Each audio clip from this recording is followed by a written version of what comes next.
Isang huling yosi bago tuluyang mamaalam, habang ang usok ay selyo ng aking mga kasalanan.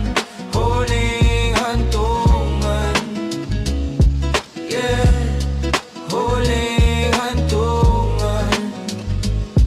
Yeah, yeah, yeah, yeah. Sinindihan ng mitsa sa gitna ng mating dilim, habang ang bawat hitit ay tila nakapiring. Naaalala ang lahat ng aking mga pagkakamali sa mundong mapanghusga at laging mapangapi. Agresibong lubay ang dumadali sa aking mga ugat, dahil ang buhay na hiram may sobrang lalim ng sugat. Bakit kailangan matapos ang lahat sa ganitong paraan? Isang huling sindi bago iwanan ang kinatatayuan. Ang usok na puti ay simbolo ng mga pangarap na abo, habang ang katawan ko ay dahan-dahan naghihingalo. Walang pagsisisi sa bawat buga ang aking huling hininga, dahil sa impyerno ng buhay ako ay matagal lang lang. Yosi bago tuluyang mamaalam, habang ang usok ay selyo ng aking mga kasalanan.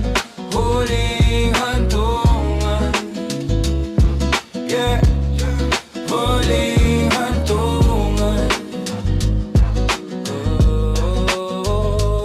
Pinagmamasdan ng ubos na dahan-dahang nauubos, kasabay ng lakas kong unti-unting nilulubos. Wala ng takot sa kamatayan dahil sanay na sa hirap. Ang huling ningas na ito ang tanging aking hinahanap. Sinisigaw ng kaluluwa ang lahat ng mga hinagpis, habang ang bawat segundo ay mabilis na umaalis. Pait at pait ang nalalasap sa bawat isang hitit, tanda na ng lisanin ng mundong puno ng panggigipit. Bulimbugan ng usok para sa mga taong nanakit, at para sa mga pagkakataong hindi ko na naitama ulit. Paalam sa lahat ng dumi at mga ala-alang bulok, isasama ko ang lahat sa paglipad ng buong usok. Isang huling yosi bago tuluyang mamaalam, habang ang usok ay selyo